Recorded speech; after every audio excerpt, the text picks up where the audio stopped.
Military.com news. U.S. forces bank on new weapon to protect civilians in next Mosul battle. M151 warhead rounds integrated with the Advanced Precision Kill Weapon System 2 are loaded on an A-10 ahead of a test mission on Eglin Air Force Base, Florida. Air Force photo. Military.com, February 1st, 2017, by Matthew Cox. Elements of the U.S. military supporting Iraqi forces in Mosul are counting on a newly fielded precision rocket to help destroy enemy targets without causing civilian casualties in the upcoming battle for the western part of the city.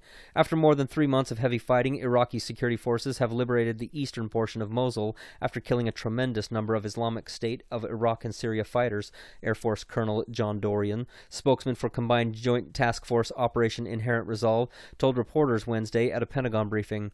Iraqi forces are poised to launch an assault on the western half of the city, which is more densely populated than eastern Mosul, Dorian said. The terrain in West Mosul makes it a challenge to clear, he said. On the ground, the narrowness of the roads and the density of the buildings set conditions for close fighting.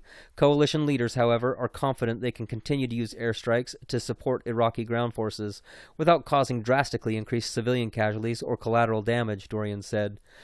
Protection of civilian populace is a cornerstone of the Iraqi campaign plan, and our efforts will be consistent with that priority, he said.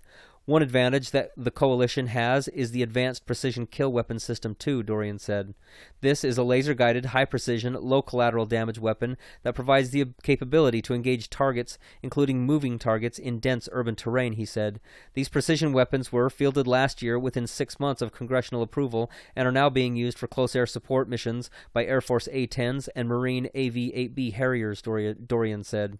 Since June 2016, more than 200 of these munitions have been employed against enemy fighters on targets such as oil tanks and vehicle-borne improvised explosive devices, he said.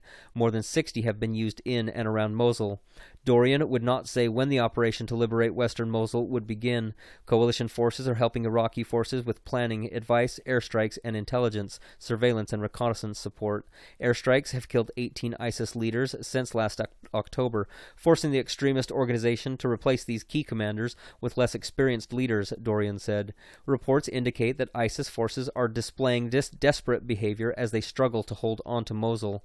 Its leaders are accusing citizens of spying and, tragically, they are executing people who don't cooperate with them in some cases, Dorian said. They have also lost trust in some of their fighters, and they have even done executions against their own fighters.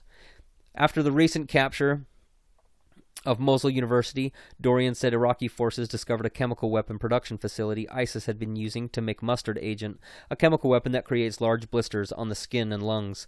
We have long known that the enemy has aspired to use chemical weapons, he said. Mustard agent is one that they have used many times, and the reports that we have are that is what was found in Mosul. While considered rudimentary capabilities, ISIS does have a very capable production facility, so it is very important that we continue to roll back their control of territory, because this is not something that we want to wait and let ISIS get good at.